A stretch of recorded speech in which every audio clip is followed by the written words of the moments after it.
BRI tetapi di Bengkulu. Mungkin bisa nanti dipakai itu atau bagaimana caranya kita tanyakan sendiri. Bapak Ibu sekalian, karena hari ini hari Jumat, mungkin nanti ya kalau kita disuruh mengumpulkan berkas yang kita minta kemarin, misalnya fotokopi KTP atau KTP aslinya, bisa diproses di sini atau diproses di sana. Nanti pas hari apa misalnya kita bertemu lagi, tinggal ngambil buku. Assalamualaikum warahmatullahi wabarakatuh.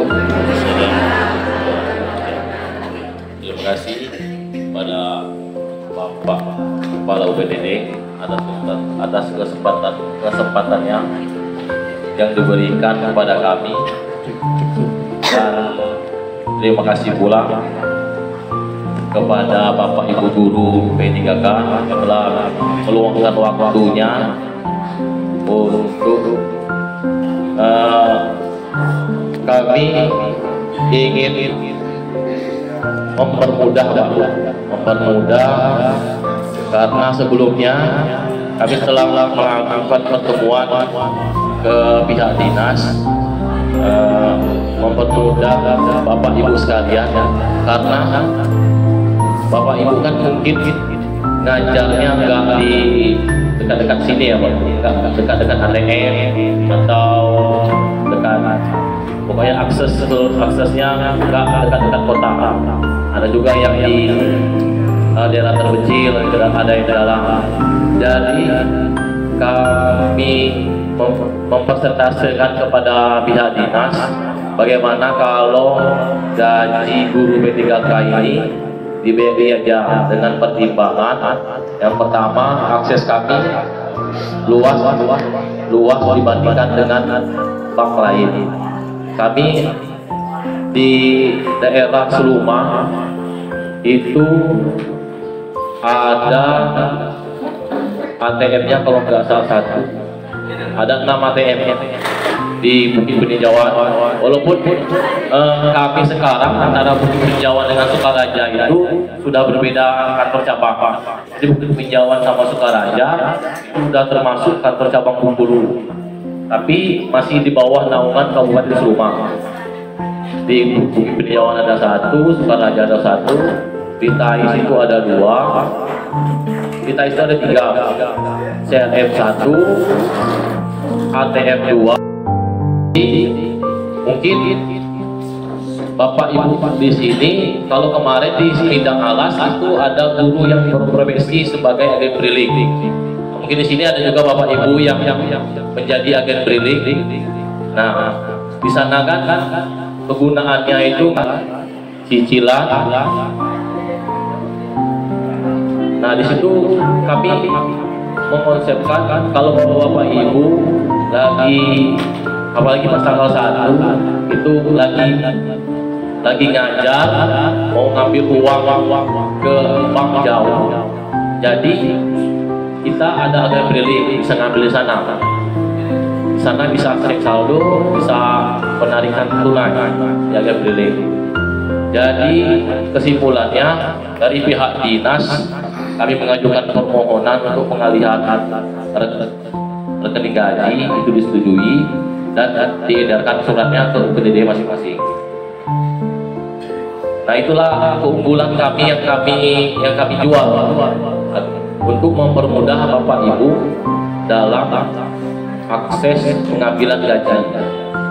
Kemudian yang kedua, fasilitas yang kami tawarkan itu kami rasa mempunyai kelebihan dari bank sebelumnya. Yang pertama, Bu, Pak, kami berikan fasilitas rekening Simpedes, Pak. Rekening Simpedes itu saldo minimalnya 25.000, saldo yang bisa ditinggalkan. Yang kedua, biaya administrasinya itu 5.500 per bulan. Yang ketiga, ibu bapak masuk dalam undian per semester di cabang masing-masing, Pak. Yang ketiga, fasilitas yang ada, yang pertama ATM, yang kedua ada BRI Mobile atau BRIMO. Nanti kami jelaskan, teman saya jelaskan keunggulan-keunggulan yang ada di BRIMO. Yang ketiga, akses kami lebih luas, lebih terjangkau daripada bank-bank yang lain. Mungkin ibu di sana, ibu bapak bisa perbanding, bisa jadikan bahan perbandingan. Kenapa sampai gajinya itu pindah ke BRI? Karena itu tadi, karena perbandingan yang menurut kami lebih baik daripada yang sebelumnya. Mungkin dari biaya administrasi, kemudian fasilitas ATM-nya, kemudian fasilitas yang kita dapatkan. Kalau buku tabungan itu, Bapak Ibu dapat apa fasilitas, Pak? Buku tabungan, ATM, BRI Mobile atau BRIMO, yang keempat SMS notifikasi. Nah, di BRIMO itu Bapak Ibu bisa melakukan penarikan tanpa ATM dan buku tabungan. Nanti dijelaskan. Kemudian mau cek mutasi rekening hari ini, kemarin, minggu lalu, bulan lalu, atau tanggal sesuai yang Bapak Ibu inginkan, di situ ada BRIMO. Pembayarannya, pembayaran listrik, bayar riba, kalau Bapak Ibu ada belanja online, itu ada di sana.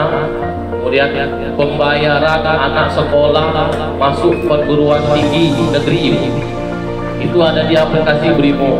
Aplikasi yang lain mungkin nggak ada. Di BRIMO ada UMPT ya namanya.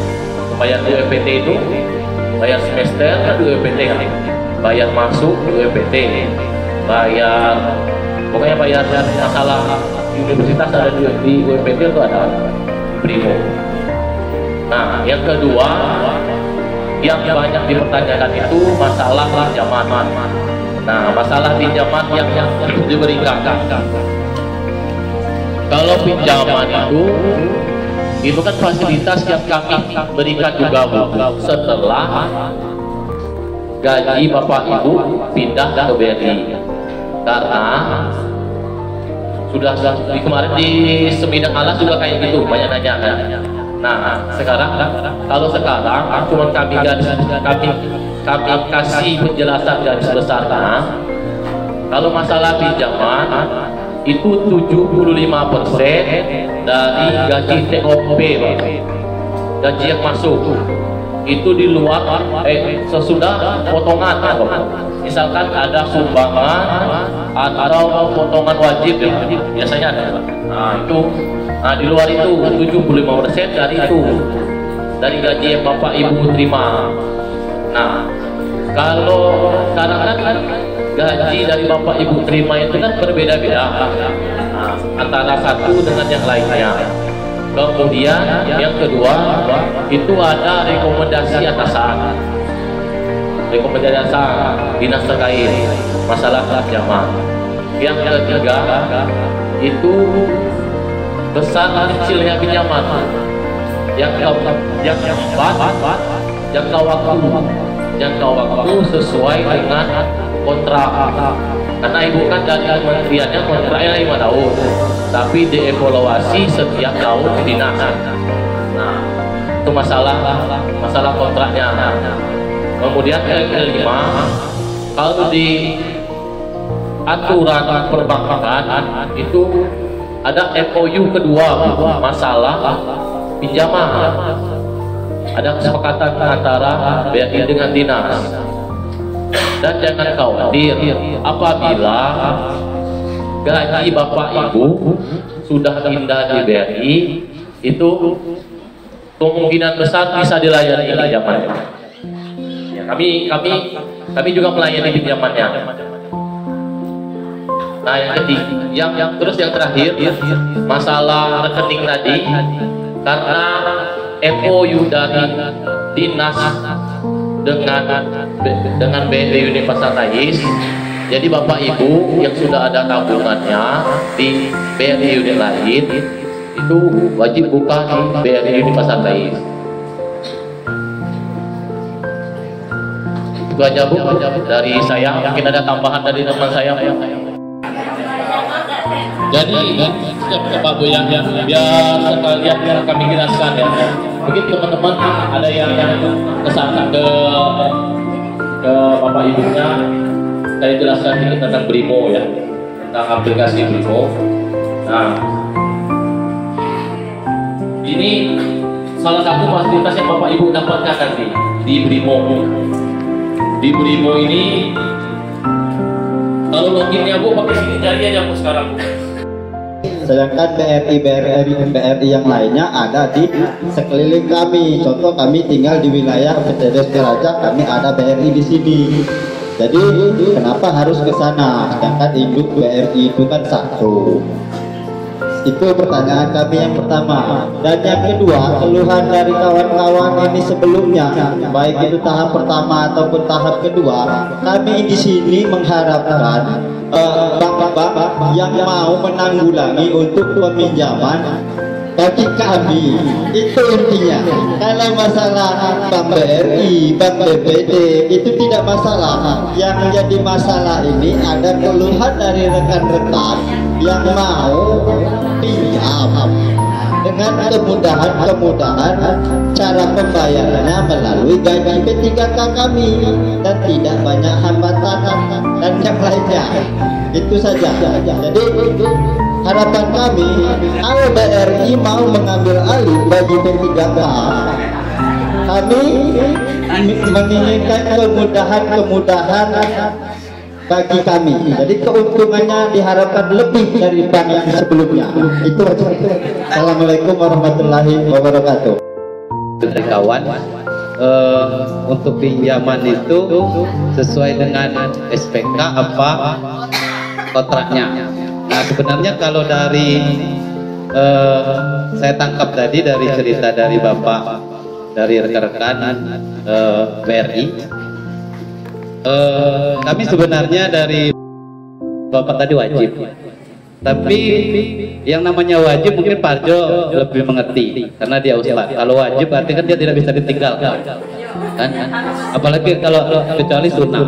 Nah kami ini yang karena Bapak sudah berkoordinasi dengan dinas pendidikan kami, masalah penjelasan yang kami tangkap tadi tidak ubahnya atau tidak ada bedanya dengan Bank BPD. Intinya seperti itu. Nah jadi menurut kami ya kalau ini kendala kami wajib tadi, ya kata saya tadi wajib ini yang jadi permasalahan kami. Tapi yang kami tangkap tidak ada ubahnya dengan bank yang saat ini kami apa namanya bank yang masuk untuk rekening kami, Bank BPD. Intinya yang perlu saya tanyakan, kalau ya permasalahannya ini dia harus pindah atau tidak? Kan seperti itu. Kalau tidak pindah ke BRI kenapa? Kan seperti itu. Karena dari yang kami tangkap tadi, ya intinya seperti itu, tidak ada ubahnya. Oke, itu aja. Terima kasih. Ada surat edaran kan Pak ya? Itu dari dinas kalau Bapak Ibu harus membuka tabungan di BRI untuk fasilitas gaji. Nah, kan tadi sudah saya jelaskan Pak, fasilitas yang kami berikan, yang sudah kami tawarkan. Bapak akses kami kan lebih luas daripada yang lain. Nah, mungkin kalau rumahnya dekat dengan bank, nggak terasa lah aksesnya. Tapi kalau yang rumahnya jauh-jauh dari perbankan, itu mungkin terasa Pak. Yang mau jarak tempuhnya ke ATM itu jauh, kemudian ke bank itu jauh. Kalau akses kita banyak kan kita mudah untuk apa namanya? Bisa mudah memangkas waktu. Nah itulah di sistem pengajiannya di BRI karena aksesnya lebih luas. Yang jadi bahan pertimbangan itu yang tinggalnya, yang ngajarnya di daerah jauh-jauh yang aksesnya jauh. Ada yang menempuh sampai setengah jam, ada yang 1 jam. Nah itu kan terasa. Itu kan bisa ngambil di agen BRI yang dekat rumahnya sekitar 5 menit atau 10 menit jarak tempuhnya itu lebih dekat. Nah itu kalau masalah pekajian. Jadi kan itu yang lebih nggak sama dengan yang lain. Mungkin kalau sama dengan yang lain, kalau dia tuh ada agen pula, misalnya di desa ini ada agen BRI, di desa ini ada agen bank lain, itu bisa sama Pak. Kalau di desa itu cuma ada agen BRI, sedangkan jarak tempuh ke ATM itu sampai setengah jam dengan 1 jam, itu kan beda Pak pelayanannya. Kemudian di Beriling itu Pak nggak ada hari libur Pak. Sabtu Minggu tetap melayani, pagi, siang atau malam itu tetap dilayani. Karena hubungannya bukan antara karyawan bank dengan nasabah lagi, antara tetangga, antara keluarga, antara sanak famili. Jadi mereka tuh nggak mungkin menolak bapak ibu. Kalau di bank kan ada jam kerjanya Pak.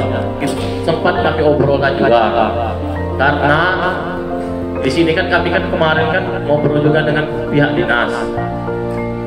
Kalau kontrak bapak ibu itu kan 5 tahun dari Kementerian Pendidikan, 5 tahun, tapi dievaluasi setiap tahun.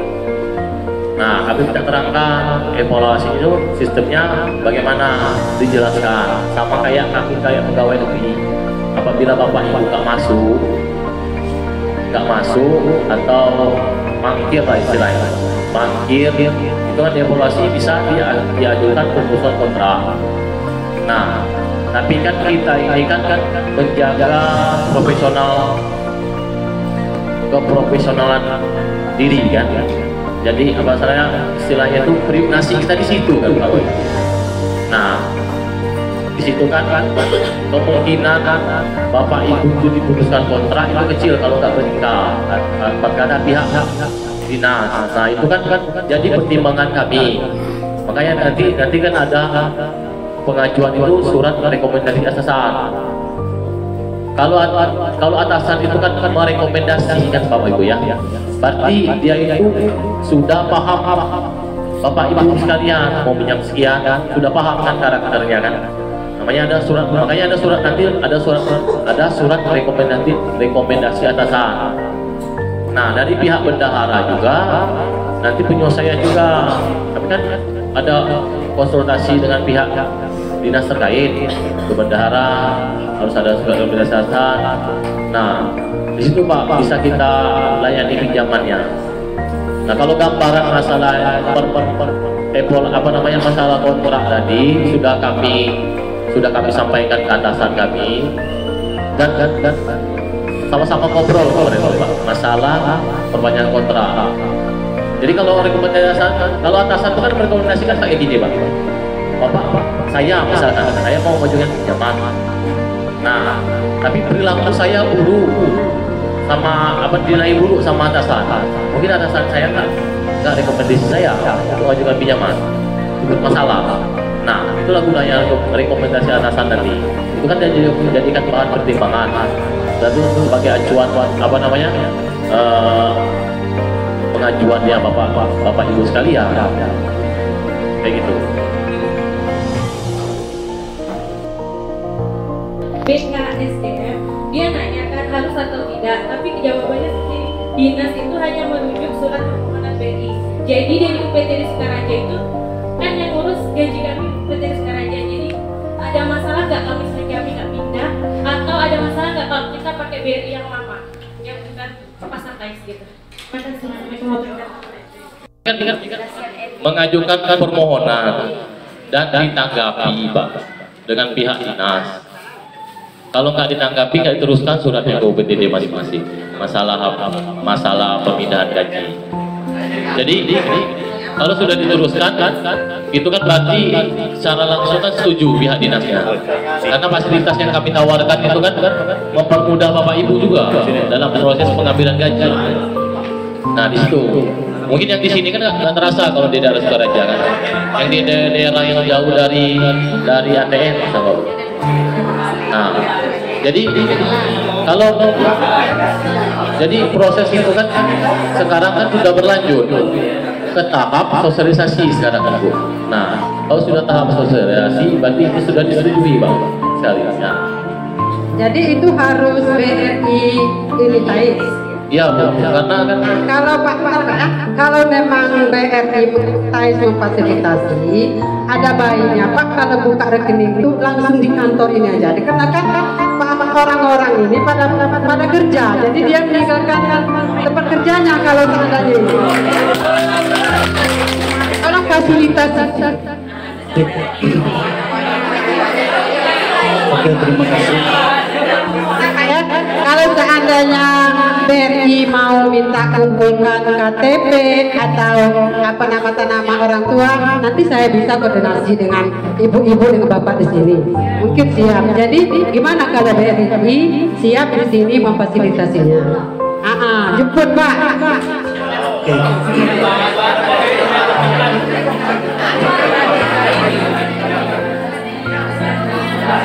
Salah satunya keluhannya di sini Pak. Kemarin tuh karena saya dapat di grup seluruh bendahara orang. Tahap pertama 52, tahap ketiga 46 orang. Yang lainnya kan 200 ini kan. Nah 100 itu bagi 3 Capim Tais, Capim Kalo dan Capim Sa. Jadi paling banyak Kecamatan Sukaraja. Itu aja Pak ya, tolong. Ini dan kita juga sekarang posisinya membawa formulir penghubungan. Tujuannya ya tadi kita juga sadarkan posisi Bapak Ibu nggak semuanya di daerah jalan lintas. Mungkin ada yang daerah pedalaman atau macam-macam. Tergantung kan, tapi kan akses keluarnya kan juga membutuhkan biaya. Makanya kita ini tim marketing dari BRI Tais sengaja datang ke sini untuk memudahkan Bapak Ibu. Jadi Bapak Ibu nggak usah rumah BRI Tais. Kita yang datang sini kita terima KTP, nomor HP sama KBU kandungnya. Nanti kita catat dulu, kita tanda tangankan dulu semuanya. Kita bawa pulang ke kantor, kita kerjakan semuanya, bukukan rekening. Nanti kita kesini lagi untuk penyerahan. Makanya nanti kita bikin koordinasi sama